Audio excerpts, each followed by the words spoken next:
Hi guys, today I'm showing you a few methods of growing roses from cuttings. So the first method I'm going to show you is this is with all the methods, is to select some nice shoots about there, cut just below a node, and they have just a simple cutting. But I'm going to go along now and I'll show you some zoomed in clips of the cuttings and how you would like them to look.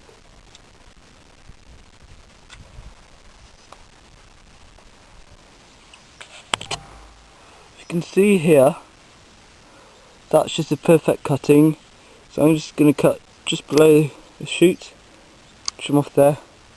And there you have a perfect rose cutting. And let's see what else we have.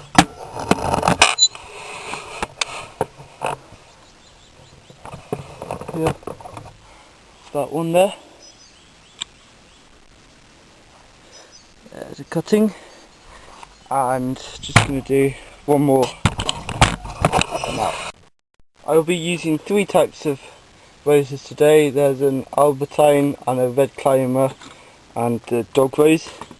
So to prepare your roses, you can see there's lots of side shoots. You just want to peel them off like that, and maybe the top one there, and then pinch out the top one to encourage the rose cutting to spread out and make a nice bush.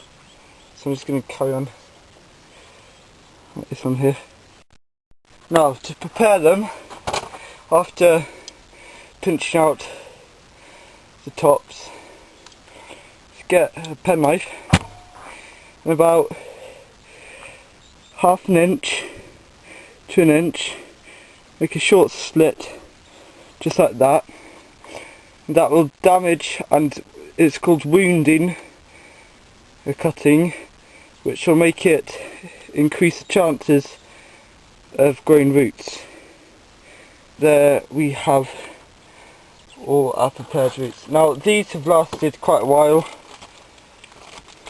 as I've brought them all the way from Kent. So just gonna quickly unwrap these and see what they look like.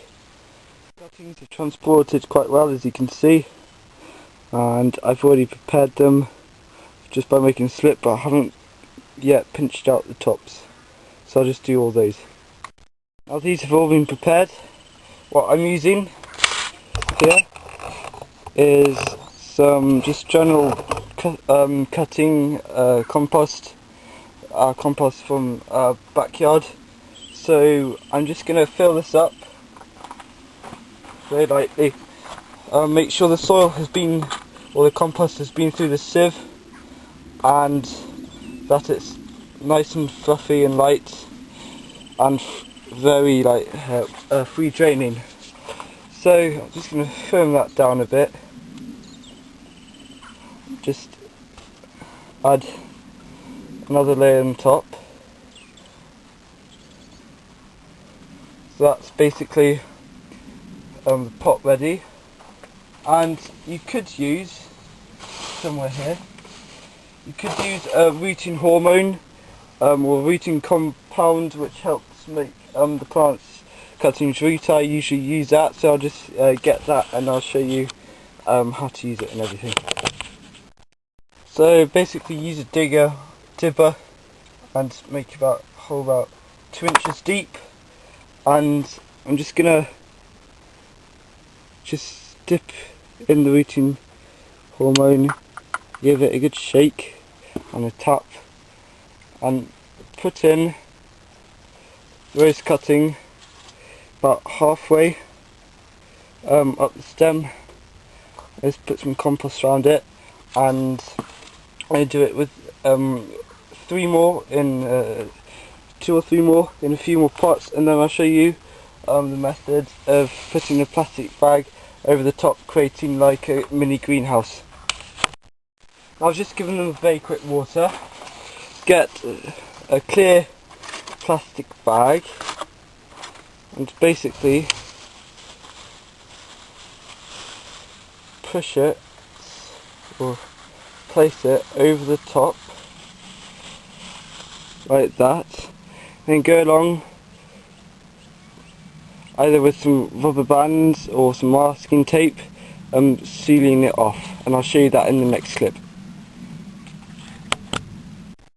Now this has created a miniature greenhouse, so hopefully this will encourage it to make the stem and leaves nice and moist, and it will make a nice humid temperature for it to grow some roots.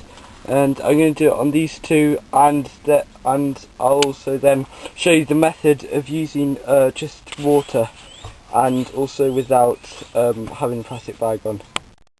So the 3 miniature greenhouses have been created, and I'm just going to put 3, this is just as an experiment, in here.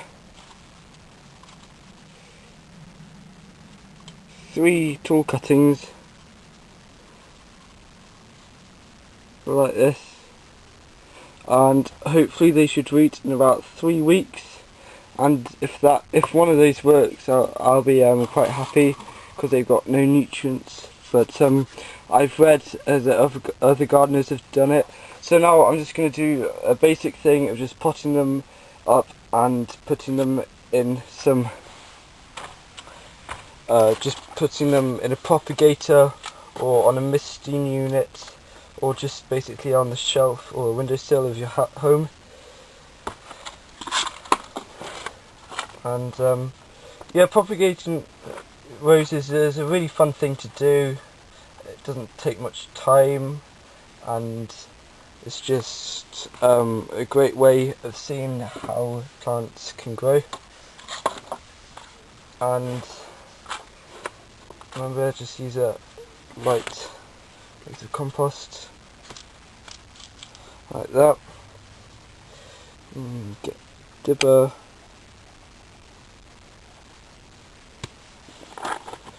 rooting hormone,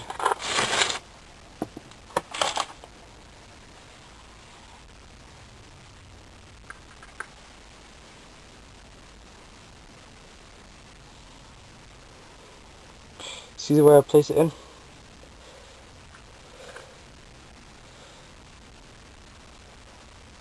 Give it a good firm down, and then I can always top that up with some compost. So I'll probably be putting these in the propagator, 3 of them, and the rest just in some individual pots on my little greenhouse thing, and see how that'll work. So that's how you can propagate roses from cuttings. 3 quite simple ways. You can also, if you have a misting unit, that's also a great way of making rose cuttings root. So mini greenhouses to create a nice humid environment, just growing them in some water, make some roots, should grow in 3 weeks. And remember to always change your water every 2 to 3 days to stop algae or any bacteria entering, and just simply sticking them in some pots and placing them on a window sill, making sure that it's nice and moist. And thank you very much for watching. Check out my Facebook page, the Facebook group, and my channel. Like, rate, comment and subscribe. And thank you very much for watching. Goodbye.